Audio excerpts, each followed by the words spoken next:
이제 한화는 좌완류 현진, 우완 폰세, 와이스, 문동주에 그리고 변화구 중심의 좌완 황준석까지 균형 잡힌 5선발 체제를 완성하게 되었습니다. 폰세 못지않은 피칭을 해보겠습니다. 그리고 황준서는 정말로 그렇게 했습니다. 한화 이글스의 전반기 마지막 경기.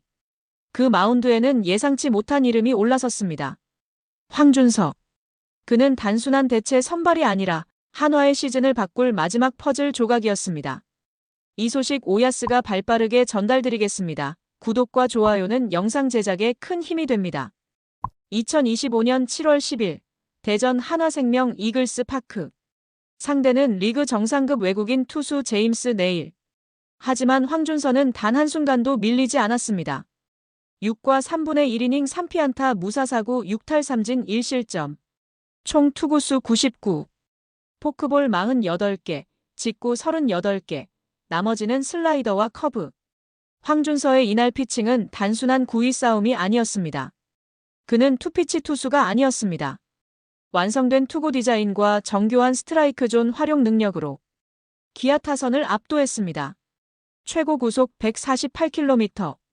하지만 진짜 위력은 낮은 스트라이크 존 공략이었습니다. 낮은 존에 떨어지는 포크볼은 땅볼 유도와 헛스윙을 반복시켰고 직구는 정교한 위치 선정으로 승부를 만들어갔습니다. 특히 스트라이크 존이 재조정된 ABS 환경에서도 황준서는 가장 까다로운 낮은 존을 자유자재로 활용했습니다. 이날도 포크볼 헛스윙 3진 3개, 직구 루킹 3진 3개. 구속이 아니라 배합과 제구, 템포로 타자를 이겨낸 경기였습니다. 그리고 그 결과 한화는 9회 말 문현빈의 끝내기 안타로 3대2 승리를 거뒀습니다. 6연승과 전반기 1위 확정. 그리고 결정적인 수확. 바로 황준서의 선발 고정 가능성이었습니다. 사실 이날 마운드에 황준서가 오른 건 외국인 에이스 코디 폰세의 휴식 때문이었습니다. 폰세는 이미 전반기에 115이닝을 소화하며 체력 관리가 필요한 시점이었고 김경문 감독은 과감히 황준서에게 기회를 줬습니다. 그 기회는 이제 확정이 되었습니다. 김경문 감독은 경기 후 인터뷰에서 그동안 상백이 뒤에 준서가 기다리고 있었다면 후반기엔 고민이 있다고 말했습니다. 황준서의 호투가 선발진 재편의 시작이라는 점을 감독이 직접 언급한 것입니다. 이제 엄상백이 아닌 황준서. 이 선택은 단순한 기대가 아닌 데이터와 결과가 뒷받침된 결론입니다. 황준서는 올 시즌 대체 선발로 6경기에 나섰고 평균 자책점 3.38, 이닝 소화력, 볼넷 최소화, 피안타율 안정성, 모든 지표에서 1군 선발로 손색 없는 결과를 만들고 있습니다. 반면 엄상백은 그 반대입니다. 전력이 필요한 후반기, 이런 하나의 붕괴 카드는 시리즈 전체 흐름을 망가뜨릴 수 있습니다. 엄상백은 더 이상 5선발로 둘 수 없는 상태입니다. 여기서 다시 한번 짚고 가야 할 사실이 있습니다. 2025 시즌 초반 엄상백은 분명 팬들 사이에서 희망 섞인 기대를 안겼습니다. 78억이라는 FA 금액, 선발 로테이션의 한 축으로서 젊은 투수진 사이에서 중심을 잡아줄 존재로 기대받았습니다. 하지만 시즌이 반환점을 도는 지금 엄상백은 선발진의 최대 약점으로 전락했습니다. 단순히 부진한 게 아닙니다. 수치와 경기 내용 모두 그가 현재 1군 선발로 뛸 수준이 아니라는 걸 명확히 보여주고 있습니다. 엄상백의 시즌 성적은 1승 6패, 평균 자책점 6.33입니다. 이 정도면 사실상 선발 로테이션에서 탈락이 결정되어야 할 수준입니다. QS 퀄리티 스타트는 단 2번, 그것도 리그 최소 2위 수준입니다.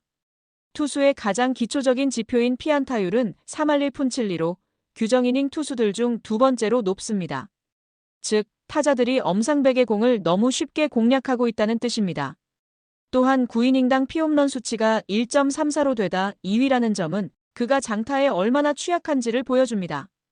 홈런을 자주 맞는 선발은 기본적으로 리스크가 큽니다. 특히 후반기처럼 매경기 중요도가 커지는 시기에는 더욱 치명적입니다. 엄상백의 또 다른 문제는 퀵후크 횟수입니다. 7경기에서 4이닝을 넘기지 못하고 조기 강판됐습니다. 이는 단순히 본인의 성적 부진을 넘어서 팀 불펜에 과부하를 주고 있습니다. 지금 불펜진도 체력적으로 상당히 지친 상태인데 엄상백이 나올 때마다 34회에 조기 강판되면 필승조는 물론 추격조, 롱릴리프까지 모두 가동돼야 합니다. 이건 다른 선발 투수들의 등판일에도 영향을 줍니다. 전력이 필요한 후반기에서 한 선발의 붕괴가 시리즈 전체 흐름을 흔들 수 있다는 점에서 엄상백의 부진은 단순히 개인의 문제가 아니라 팀 전체의 전력 손실로 이어지고 있는 것입니다. 많은 팬들과 전문가들이 구속은 떨어지지 않았으니 아직 구위는 살아있다고 말합니다. 실제로 포심의 평균 구속은 작년과 비슷합니다. 그러나 투수에게 중요한 건 단순한 구속이 아니라 스트라이크 존 안에서 제어할 수 있는 능력입니다. 올해 엄상백의 포심과 체인지업, 슬라이더는 모두 난타당하고 있고 특히 포심은 존에 들어가지 못하거나 들어가면 한가운데 몰려서 장타로 이어집니다. 엄상백은 시즌 도중 피칭 디자인을 바꾸면서 투심의 비중을 높였습니다. 그러나 그 투심 역시 익숙하지 않아 제구가 흔들렸고 타자들에게 2번 이상 노출되면 배팅볼이 되어버렸습니다. 현재 많은 전문가들이 제안하는 현실적인 해법은 엄상백을 1이닝 전력 투구가 가능한 롱릴리프 또는 중간 개투로 돌리는 방안입니다. 실제로 1회는 구속이 잘 나오고 타자들의 대응도 늦습니다. 문제는 이 페이스를 유지하지 못하고 2회부터 급격히 흔들리는 것입니다. 구속 저하보다는 제구 붕괴와 멘탈적인 흔들림이 원인으로 보입니다. 지금 상태라면 후반기에는 선발에서 빼고 불펜으로 돌리는 것이 팀 전체에 훨씬 효율적인 선택입니다. 전력으로 1이닝을 던지는 형태로 본인의 자신감을 되찾고 시즌 후 재정비하는 방향이 차라리 현실적입니다. 결국 핵심은 돈 아깝다는 이유로 계속 기회를 줄 것이냐는 점입니다. 78억이라는 FA 금액 때문에 끝까지 선발로 돌린다면 그것이야말로 전력 손실의 고착화로 이어질 수 있습니다. 선발 로테이션은 이제 황준서가 대체해도 충분합니다. 엄상백은 불펜에서 전력을 다해 던져야 합니다. 엄상백은 에이스로 사온 투수가 아닙니다. 영건들이 궤도에 오르기 전까지 임시로 버텨줄 스탑겜 역할이었습니다. 하지만 지금은 그 역할조차 해내지 못하고 있습니다. 시즌 후반 매 경기 무게감이 커지는 지금 시점에서는 냉정한 결단이 필요합니다. 현재의 선발 기용은 리스크가 너무 큽니다. 지금은 78억보다 팀의 승리가 우선입니다. 선수 개인에게도 오히려 지금은 불펜에서 반등을 모색하는 게 바람직합니다. 계속 선발로 쓴다면 선수에게도 팀에게도 모두 최악의 결과로 이어질 가능성이 높습니다. 전문가들과 팬들 모두 같은 방향을 말합니다. 지금 엄상백은 불펜이 답이다. 1이닝 롱릴리프나 중간 개투로 전환해야 한다. 1회 9위는 좋고 타자 반응도 늦습니다. 하지만 문제는 2회부터 급격히 무너진다는 점입니다.